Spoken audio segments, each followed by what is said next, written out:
नमस्कार शेतकरी बंधू आणि भगिनींनो, आज आपण अत्यंत महत्त्वाच्या मुद्द्यावर बोलणार आहोत। तो मुद्दा आहे सध्या बाजारात चर्चेत असलेला मुद्दा, तो म्हणजे सोयाबीनचा। सोयाबीनच्या भावात अचानक उसळी आली आहे। काही मंड्यांमध्ये तर भाव जवळपास 6,000च्या प्रति क्विंटलच्या आसपास देखील पोहोचले आहेत। आता ही वाढ किती दिवस टिकणार आणि पुढचा दर किती जाईल? चला तर मग सविस्तर विश्लेषणासहित आज आपण हे सर्व समजून घेऊया। पण हो, त्याआधी तुम्हाला एक महत्त्वपूर्ण काम करायचे, ते म्हणजे आत्ताच्या आत्ता ॲग्रोड्रीम मराठीला सबस्क्राईब करायचं आहे आणि सोबतच न चुकता हा व्हिडिओ शेवटपर्यंत बघायचा आहे।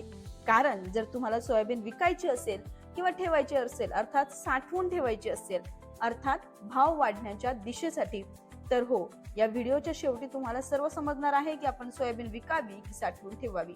त्यासाठी न चुकता हा व्हिडिओ पूर्णपणे नक्की बघा आणि सेव्ह करून ठेवा आणि इतर शेतकरी मित्रांना देखील शेअर करा। चला तर मग सुरुवात करूया। मागील 10 ते 15 दिवसात सोयाबीनला महाराष्ट्रातील प्रमुख बाजारांमध्ये चांगला दर मिळायला सुरुवात झाली आहे। काही ठिकाणी भाव 5,400 ते 5,900 रुपये प्रति क्विंटल मिळाले। काही प्रीमियम दर्जाच्या मालाला 6,000च्या आसपास भाव मिळालाय। आवक घटली, मागणी वाढली आणि तेल उद्योगांकडून खरेदी स्थिर असल्यामुळे कुठेतरी हे दर वाढल्याचं पाहायला मिळतंय। आता दर का वाढतंय, नेमकं त्याची मागची काय काय कारणे असू शकतात ते समजून घेऊ। तज्ञ आणि व्यापारी सांगतात की यामागे काही मोठी कारणे आहेत। नंबर 1, मार्केटमधील आवक कमी होत आहे।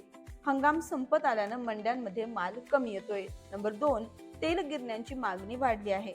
सोयाबीन तेलाचे रेट स्थिर असल्यामुळे गिरण्या चांगली खरेदी करत आहे। नंबर 3, आंतरराष्ट्रीय बाजाराचा सपोर्ट। जागतिक बाजारातही दर वाढत असल्यामुळे भारतीय बाजाराला आधार मिळतोय। नंबर 4, सरकारी खरेदीचे संकेत। MSPच्या आसपासचे दर आणि सरकारी धोरणामुळे व्यापारी सुरक्षित खरेदी करत आहे। आता पुढे दर किती जाऊ शकतात तर तेही सांगते। व्यापाऱ्यांचा अंदाज असा आहे की सध्या बाजारात मजबूत वातावरण आहे। जर आवक आणखी कमी झाली तर भाव 6,200 ते 6,500 रुपये प्रति क्विंटल पर्यंत जाऊ शकतात। पण जर अचानक आवक वाढली किंवा गिरण्यांनी खरेदी मंदावली तर भाव थोडे खालीही येऊ शकतात। तर हा होता सोयाबीन बाजाराचा संपूर्ण अपडेट। बाजारात दर चांगले आहेत, पण विक्री करताना आपल्या मालाचा दर्जा, स्थानिक भाव आणि आवक जावक तुम्ही नक्की तपासायला हवी।